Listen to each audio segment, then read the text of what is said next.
તો મિત્રો તમે અમારી ચેનલમાં નવા હોય તો લાઈક કરો, શેર કરો, સબસ્ક્રાઇબ કરો. તો મિત્રો અત્યારે અમે ફુગ્ગા ફૂલાવાની ચેલેન્જ રાખેલી છે. તો તમે કદી વિચારી પણ નહીં હોય એવી ચેલેન્જ રાખેલી છે. તો આપણે શાની ચેલેન્જ રાખેલી છે? ફુગ્ગા ફૂલાવાની.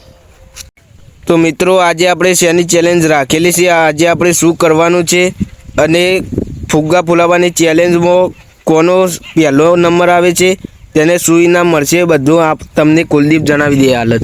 તો મિત્રો જેનો પહેલો નંબર આવે તેને પેલી મોટી પાડી અને બીજો નંબર આવે તેને પેલી નાની પાડી બતાવી દે. પહેલા નંબરને આરી આલવાની છે અને બીજા નંબરને આયરી પાડી આલવાની છે. તો મિત્રો ત્રીજો નંબર આવે તેને પેલું પતરા વગરનું ઘર આપવાનું છે. તે પતરા તો નાખી જાય છે જાતે. તો ત્રીજા નંબરવાળાના ઘર આલવાનું હોય એવું કુલદીપ કહે. તો મિત્રો જેને ફુગ્ગા ફૂલાડતી વખતે ફુગ્ગો ફૂટી જાય એના માટે એક્સ્ટ્રા ફુગ્ગા રાખેલા જ છીએ. તો સ્ટાર્ટ કરો બધા.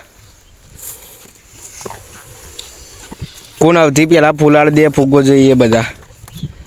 જે સૌથી પહેલાં બધા ફુગ્ગા ફૂલાડી દે એ વિનર ગણા. રાકાએ તો એક ફુગ્ગો ફૂલાડી દીધો. મોટા ફૂલાવાના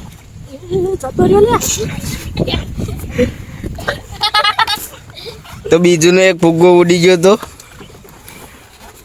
મોહિતે એક ફૂલાડ્યો, કુલદીપે એક ફૂલાડ્યો, યુવરાજે એક ફૂલાડ્યો.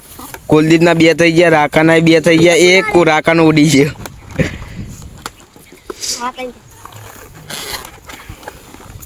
કોઈને ફુગ્ગા ઉડી ના જાય ફૂટી ના જાય ભાવ રાખ્યો. રાકાન ફુગ્ગો ઉડી ગયો એક. હો ઉડે રે હો ઉડે. હેડો પેલા કોણ ફૂલાડ દે જોઈ લઈએ આપણે.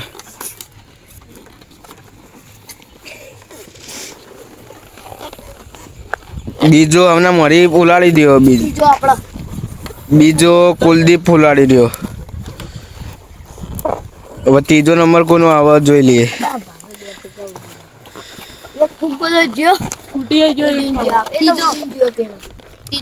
ત્રીજો નંબર રાકાનો, ચોથો મોહિતનો, પાંચમો યુવરાજનો. અત્યારે જોઈએ કો પાંચમા નંબરનો કોઈ નહીં મળે અને ચોથા નંબરનો કોઈ નહીં મળે. એ પેલા ફુગ્ગા ઉડી ગયા.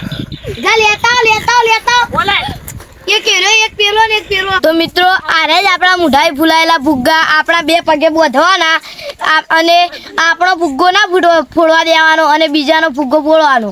અને જો હવે કોરંડું આપણે બનાવી દઈશું એક મોટું થોડું અને આપણે જેટલા હાલ ફુગ્ગા ફૂલાવાળા હતા એટલા જ ફુગ્ગા પગે બોધશે.